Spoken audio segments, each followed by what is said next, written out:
Let me ask you something. Have you ever felt like the world stopped expecting things from you, even though you still have so much left to give? Not in a dramatic way, just quietly over time. It's something I, Joel Osteen, have been thinking about a lot more than I expected to. And honestly, I debated sharing this for weeks. Not because it's controversial, but because it's personal. And once I speak it out loud, it's out there. But maybe that's the point, because if you're over 60 or you love someone who is, there's something you need to hear. I almost didn't record this. Went back and forth probably a dozen times. It sat there, half written, half formed, like a thought you carry in your heart for too long. Not because I wasn't sure what I wanted to say. That part was oddly clear. But because I wasn't sure I should say it, whether I even had the right to. You see, as a pastor, television preacher, and businessman, I understand the importance of timing. And for me, being 62 myself, I'm watching this a season of life with more attention, with more stillness. This isn't a message of warning exactly. It's more like something I wish someone had shared out loud earlier. And I debated it because it felt private. But when something keeps showing up in your thoughts, uninvited, day after day, you start to think maybe it's not just yours to hold. I remember this conversation with my mother. We were sitting in the kitchen, the old one back in Houston. I was maybe 15. She had this way of speaking where she'd pause between thoughts, like the sentence was still deciding what it wanted to be. And she said something like, "Time doesn't ask permission, it just walks through the door." At the time I nodded, but I didn't really get it. Now I think about that line a lot, how time walks in uninvited, and how if you're not careful, you don't even notice it's taking a seat. The reason I, Joel Osteen, debated sharing this for weeks wasn't because I was afraid of criticism. As a pastor, I'm used to that. It was because I knew that once I spoke this out loud, I couldn't unsay it. And some things, once they're spoken, they start to change people, hopefully in the right way. There's a strange pressure in the world right now to always move forward, to keep achieving, growing, expanding. And I believe in all that, obviously, but not everything worth understanding lives in the future. Sometimes the most important truths are sitting behind us very quietly, and we only hear them when things get still. This is one of those truths. If you're over 60 or you're close to someone who is, there's something I want to show you, something I've started seeing more clearly, and I wish I had seen it sooner. But it started with a simple question, one I couldn't stop thinking about. What if we've been measuring time all wrong? Let me explain. It started with this odd thought late one night around 2:00 a.m. I was lying there, not really thinking about anything in particular, just listening to the quiet hum of the house. You know that feeling when the world's gone quiet, but your mind hasn't followed? And I remember this idea came in almost sideways. What if we've been measuring time the wrong way? Not just in units, I mean emotionally, psychologically, experientially. We treat time like a straight line, seconds, minutes, years. But that's not how it feels, is it? When you're young, summers feel endless. A year feels massive. But somewhere along the way, it flips. And suddenly 5 years can disappear like smoke. You blink and they're gone. There's a reason for that, and it's not just memory. It's about proportion. When you're 10, a single year is 10 of your entire life. When you're 60, it's 1/60th. Same year, different weight. It's like our perception itself becomes the variable. So the question is, what happens when we don't account for that? I think we start underestimating what time is still capable of. And worse, we stop noticing how fast it's evaporating. It's strange because in life, we often assume the second half will feel like the first, and it won't. It never does. I remember a conversation with a wise pastor, much older than me, who had been serving for decades. I asked him once, "Pastor, how do you keep going with such ooey and fervor?"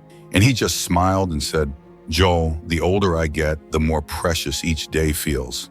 I don't want to waste a single one of God's blessings." That stuck with me because it wasn't sad, it was deliberate. And maybe that's the whole point, to stop thinking of time as this infinite conveyor belt, to stop waiting for the right moment, because the moment is always already in motion. But once you start to feel time that way, once you internalize that shift, you begin to see something else, something quieter but heavier. You start to see the cost of waiting. This is a story I've never told publicly, not because it's dramatic, it isn't, but because it reminds me how subtle regret can be. It doesn't always arrive like a thunderclap. Sometimes it just sits with you. For years, back in my late 20s, there was this friend, I won't name him, but he was brilliant, like genuinely brilliant. One of those rare minds that could envision a full ministry, or a groundbreaking outreach program without ever writing anything down. He worked with us early on, before Lakewood was even really Lakewood. We used to grab coffee after meetings, just talk about spreading hope, about reaching more people, sometimes about nothing at all. He always said he wanted to launch something of his own. He had the plans, literally sermon outlines and community proposals stored in a folder on his drive. I saw them once. Elegant, simple, scalable, could have changed things. But every time I asked when he'd start, he'd say something like, soon, when the timing's better, or once the kids are a little older. I'd nod because I get it. Life has its challenges. But quarter after quarter went by, and then one day I got a call. He'd passed away, heart failure, just like that. And that folder was still untouched. That hit me harder than I expected. It wasn't just that he was gone. It was that his ideas, his potential were too. In life, we sometimes talk about deferred maintenance. When you keep putting off tending to a beautiful garden, thinking you'll get to it someday. Eventually, the weeds take over and the flowers never bloom. And I think humans do this too. Not with machines, but with ourselves. We defer the conversation. We defer the risk. We defer the thing we care about most until it quietly dies of neglect. And what's tricky is the world actually rewards that kind of deferral. It says you're being responsible, that you're being practical. But sometimes what's practical is just fear in a nice suit. I've lost count of how many people I've met who carry this one sentence around like a stone in their pocket. I wish I had just started. And most of the time, it's not about careers or companies. It's not even about ambition. It's about connection, about honesty, about finally calling someone you haven't spoken to in years because neither of you knows how to start again. We keep waiting for the perfect time, like there's a green light coming, but life doesn't flash green. It just keeps moving. And the cost of that waiting isn't just lost time, it's lost possibility. But I didn't really understand that until I started noticing what happens to people when they wait too long. When they start to slow down, when their voice, their spark begins to fade. And that's where things got real for me. Joel Osteen. There's this thing that happens, not suddenly, but gradually, when someone starts to disappear. Not physically, not yet. It's quieter than that. And honestly, it's harder to notice if you're not paying attention. They stop asking new questions. That's usually the first sign. You'll be talking with someone, maybe at a dinner or during a walk, and you realize they're only reaching backwards. Every story starts in the past. Every opinion was formed years ago. Their mental map stops updating, like they've paused the software and decided not to install any more updates. I've seen it in people I care about, people I admire, and it's not because they lost intelligence or willpower. It's because somewhere along the way, the input stopped. The curiosity that once drove them forward, it quieted, and then it disappeared. There was this man I met a few years ago. We were seated together at a private event. I won't say where, but it was one of those rooms full of influence and legacy. He was in his late 70s, maybe early 80s, distinguished, in a sharp suit, eyes that had clearly seen a lot. He started telling me about his leadership in a major organization back in the 80s, and for about 10 minutes I was genuinely fascinated. I love hearing those stories. But then he told the same story again, same inflections, same punchline. And as the night went on, I realized that was his orbit. That same 5-year stretch of his life, it was all he talked about. It hit me then. This man who had changed industries had started to live inside his past triumphs. And the thing is, it's not just him.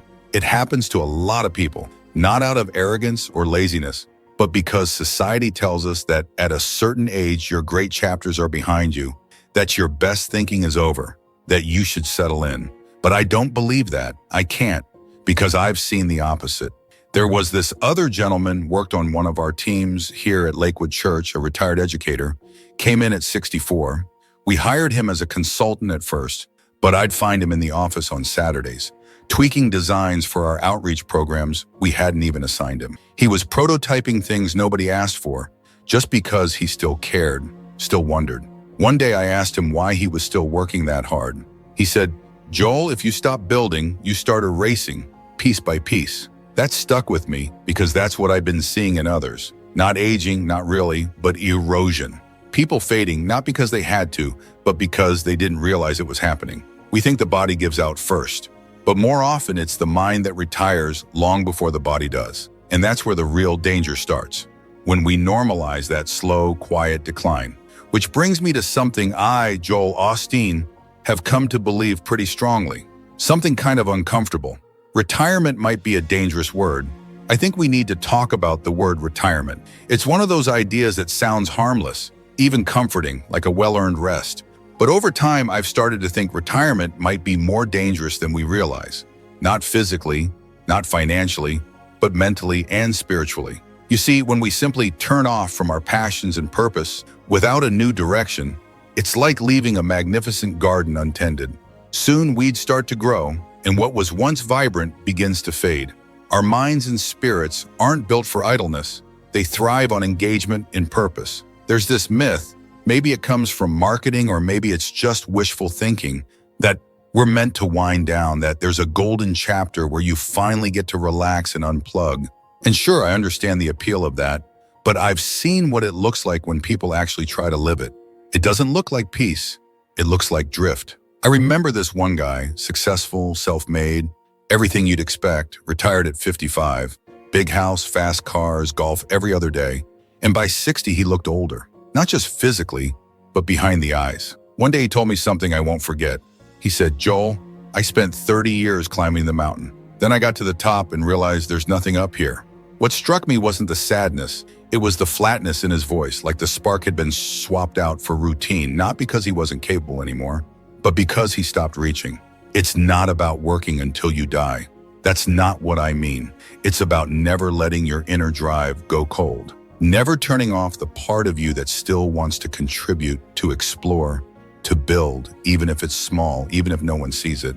Some of the happiest people I know aren't working in the traditional sense, but they're still making ideas, telling stories, creating beauty, fostering friendships. It doesn't matter what the output is. What matters is that the engine stays warm. I think a lot about how, in the natural world, if something is left alone, it tends to break down. That's the natural flow.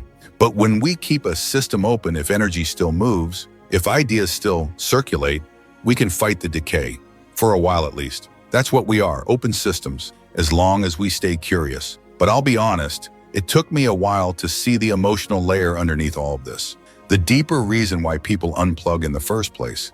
And it usually isn't about rest. It's about something harder to admit, loneliness. Loneliness is a strange thing.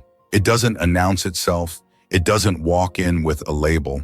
It just sort of accumulates quietly. And the hardest part is you can be surrounded by people and still feel it. And I've seen that more than I expected, especially in people over 60. It's not always dramatic. It's often just this thinning of connection. Fewer calls, shorter visits, less laughter, more silence between sentences. I've watched it happen in people I care about, not because they weren't loved, but because the rhythm of life changed and no one really talked about it. There was this man, a friend of the family. We used to visit him during holidays when I was younger, and as kids we loved him. He told stories that felt like movies. He had this ability to make you feel like you mattered just by listening. But over the years, the visits became fewer, then just cards, then nothing.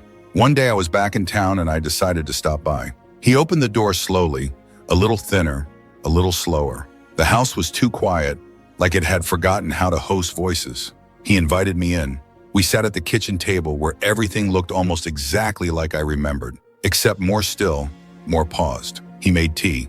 We didn't say much at first, but then he said something I'll never forget. He said, "You know, Joel, the worst part isn't being alone. It's the feeling that no one expects anything from you anymore." That hit hard. We often think of loneliness as just absence, but really it's more than that. It's the lack of being needed, of being seen in motion, not just in memory. And the irony is, we're more connected than ever technologically. But I think we've confused connection with contact. A like is not the same thing as presence. A message isn't the same thing as a voice. Even now, with all the platforms and apps and noise, it's easier than ever to go unnoticed. And that's dangerous, because when people start to feel invisible, they start to withdraw. Not out of spite, but out of quiet resignation. They stop offering input. They stop interrupting. And eventually they stop reaching out. I think we underestimate how much identity is tied to usefulness, not in a transactional way, but in the sense that people need to contribute in order to belong.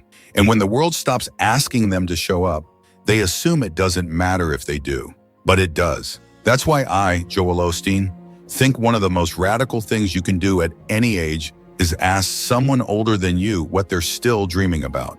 Not what they did, what they want to do next. Because if we don't make space for that question, we end up writing people off before they're actually gone. And maybe that's why the next realization hit harder than I expected. We've been sold a myth, a dangerous one, that after a certain age it's too late, but it's not. Somewhere along the way, we started believing that true innovation had an expiration date, that the capacity to really begin something meaningful has a window, and once it closes, well, you're supposed to just reflect, maybe reminisce. But that's a myth, one that's quietly robbed a lot of people of their best work, their greatest potential. I remember this remarkable gentleman. I met him during a visit to a small community fair outside Austin. Most of the booths were what you'd expect, hobby crafts, clever home garden ideas. But in the back, there was this one setup, kind of rough, just some wood and paint, and some wonderfully curious children gathered around. And behind it, this guy, 72, a former educator, retired 15 years ago, but he'd built in his garage a functioning, small-scale interactive exhibit to teach children about kindness and leadership.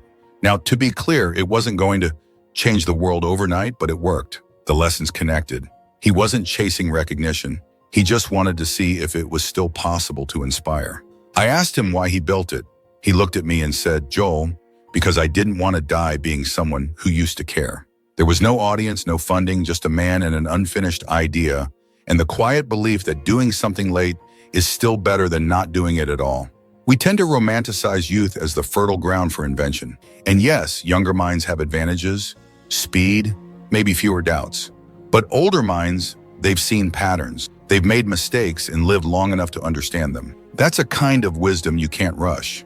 In life, the first stage gets you off the ground, that burst of youthful energy. But the second stage, that's what carries you to your destiny. That's the quiet, high-altitude phase, where sustained effort and wisdom take over. And most people don't even watch that part. But without it, you never reach your full potential. I think a lot of people over 60 are walking around like powerful engines, still full of potential energy, just waiting for a reason to ignite again. And the tragedy is, they believe it's too late. But history doesn't agree. Frank Lloyd Wright designed the Guggenheim at 76. Mandela became president of South Africa at 75. And Ben Franklin, he helped draft the Constitution when he was 81. These weren't flukes. These were people who refused to believe they had already given the world everything they had. I think what's too late is the belief that your relevance expires, that curiosity has a shelf life. It doesn't. Curiosity, as far as I can tell, is one of the few things that can stay young even when everything else doesn't. But if you're going to reclaim that, if you're going to build or write or speak again, there's one thing you have to avoid. I've seen it pull people backward over and over. It's this trap where you become nothing more than your past. There's a kind of gravity to the past. It pulls gently at first, like nostalgia, a favorite song, an old photo, a familiar story told at dinner. But if you're not careful, that pull intensifies until one day you realize you've stopped moving forward and you're just orbiting memories. I've seen it happen more times than I'd like to admit. There was a man I met at a private event in DC. He was in his 60s, maybe early 70s, introduced himself as someone who ran operations for a Fortune 50 company back in the day. That phrase, back in the day, came up 6 times in under an hour. Every topic circled back to 1983, what the company did then, who they beat to market, what was possible back then. He was clearly proud of it, and rightly so. But it was like he lived inside a museum built from his own highlight reel. No curiosity about what was happening now. No interest in where things were headed. It struck me how easy it is to build an identity out of what you used to do, especially when people stop asking what you're doing now. But the truth is, identity isn't meant to be a monument. It's a process, an ongoing one. And if you stop updating it, it calcifies. In the world of business, we know that if you keep using outdated methods, you eventually become irrelevant. Our minds work a little like that too. We're born adaptable. The brain is plastic, not in a synthetic sense, but in a dynamic one. It reshapes itself, learns, but that plasticity requires input. And when we stop giving it input, we start defaulting to old patterns. We become our stories instead of our ideas. And I get it. The past is safe. It's known. It doesn't challenge us the way the present does. But living entirely inside it, that's a slow kind of erasure. There's a question I, Joel Osteen, have started asking myself every year around my birthday. It's not what have I accomplished or what have I built. It's simpler than that. Have I changed my mind about anything important this year? If the answer is no, that's a warning. Because if your thinking hasn't evolved, it probably means your inputs haven't either. And when people stop changing their minds, they stop expanding. They stop surprising themselves. That's when the past becomes a cage, padded and comfortable, but a cage nonetheless. The challenge, especially later in life, is not to forget the past. It's to make sure you don't get stuck in it. Because the people who stay sharp, who stay meaningful, they don't just carry their past. They question it, they remix it, they add new chapters. That's something I've been trying to do myself. And it led me to a small ritual I've never really shared, one that surprised me by how much it grounded me and challenged me at the same time. It's a letter I wrote to my future self. It was late one of those nights where sleep felt optional, the kind where the air is so still it feels like time's holding its breath. I was alone in my study, overlooking the quiet city lights, distant, soft, like they weren't trying to be noticed. And I had this idea to write a letter, not to someone else, not to the world, just to my future self, the version of me I hadn't met yet, the one who's older, maybe slower, maybe wiser, the one who's watching his own body change, watching the world move faster than it used to. And I asked myself, what would I want to remember? Not facts, not achievements, but the inner compass, the pieces of identity that I hoped would still be there. So I started writing. No agenda, just a quiet download. I told myself, not to let the flame get buried under a comfort. That curiosity was always the point, that it's okay to be tired, but not to be numb. That relevance isn't found in being known. It's found in staying open.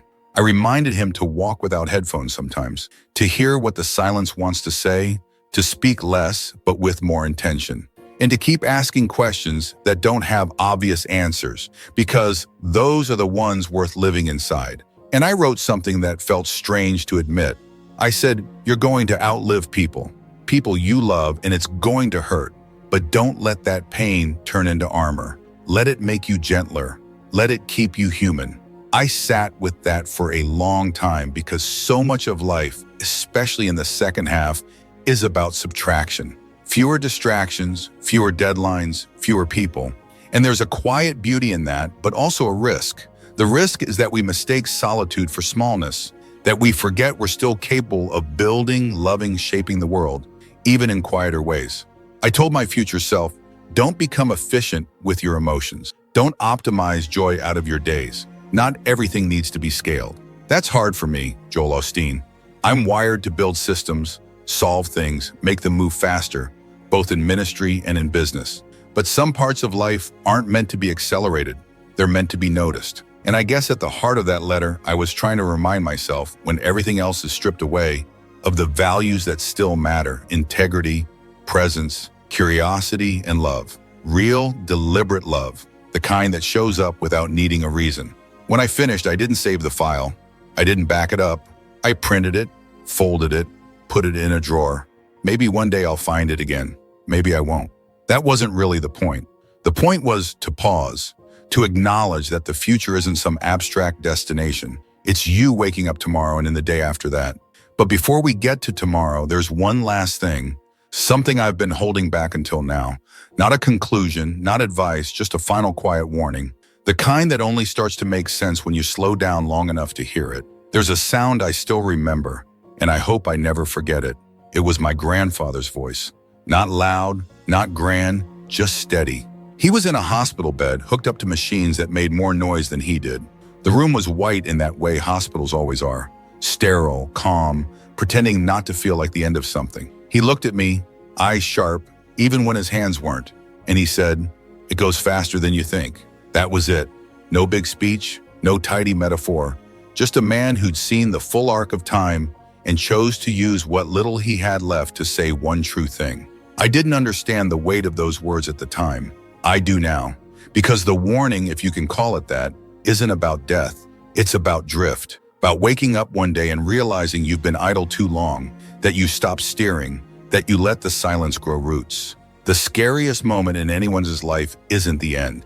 It's the middle, when you're still physically here but emotionally unplugged. When you look at a day and feel no pull, no urgency, no reach. That's the quiet kind of erosion. And it doesn't scream, it whispers. So if you're hearing this now, really hearing it, and you're over 60 or even near it, I, Joel Osteen, am not here to tell you what to do next. That's yours to define. But I am saying, don't wait for a permission slip. It's not coming. Your life, your voice, your mind, they still matter. Not because of what they used to be, but because of what they still can be. And if this message stirred something in you, if it reminded you of a version of yourself you thought was gone, then maybe it wasn't gone. Maybe it was just quiet, waiting, like this message was. I debated sharing this for weeks, but if you're still listening, maybe you were the reason I finally did. If that feels true to you, do something about it. Even if it's small, even if it's just engaging with messages like this. Not because of algorithms, but because you want more of this kind of conversation in your life. Not the noise, not the endless scroll, but something slower, something that notices. And yes, if you want to hear more, you can click the like button. You can subscribe. You know how it works. But honestly, if this message mattered to you, tell someone who needs to hear it.